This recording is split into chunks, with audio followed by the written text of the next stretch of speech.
So the first, the case, the call for an FFR guided coronary artery bypass surgery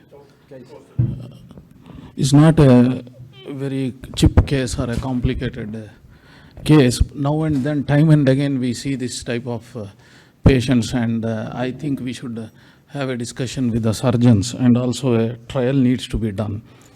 So going to the case, so this is a 53-year-old male presented with effort angina class 2, non-diabetic hypertensive. He had CABG 3 grafts, Lima to LAD, SVG to OM and RCA 10 years earlier. 1 year ago, he had undergone elsewhere a PCI with stent to the SVG to the RCA. And at that time, the Lima and the OM grafts were patent. This time, he presented with effort angina. ECG showed some ST depression lateral, otherwise ejection fraction was good. Troponin was negative and his LDL was high. So here, initially, from the right femoral artery approach, there was a tortuous iliac with difficulty negotiating the wire. So JR4 catheter was taken, and with a thermo wire across the iliac artery, and the RCA injection was done, which showed 100% occlusion. And the same JR was taken since it was there to do the grafts.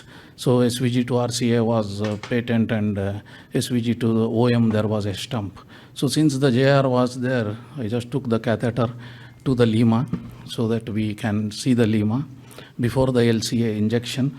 While attending, it was very difficult, and BMW was taken, but suddenly realized that it is bulged, markedly bulged, and there was a severe Lima dissection. So initially thought maybe subclavian dissection must have extended there, but subclavian was okay. But the patient was surprisingly very stable, no ECG change, no hemodynamic instability, everything was fine. Then checked the native LAD. So actually there was no significant lesion. So the LAD was okay, but that was the reason where patient did not have any symptoms, and did an FFR, IFR and FFR, both were negative. So here the SVG to OM was thought to be the graft occlusion as the cause. So the dilemma now and then we see the surgeons, they graft 50% and above, whereas for PCI class 1 indication IFR and FFR. So we follow that, it has been established.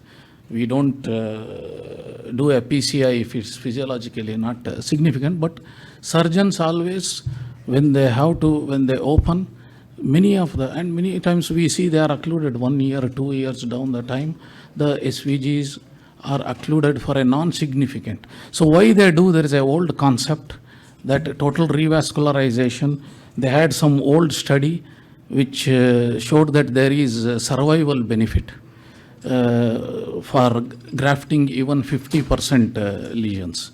So pre-op, they decide 70% as the significant, but during op, even the 50% ones they graft.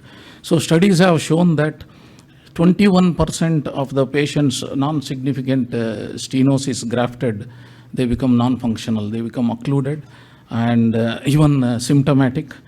Then there are many studies which have shown that at 6-year follow-up, nearly 25% of them are not functioning.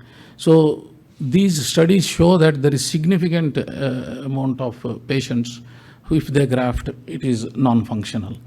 So current PCI guidelines recommend FFR, but with regard to CABG, it is not followed.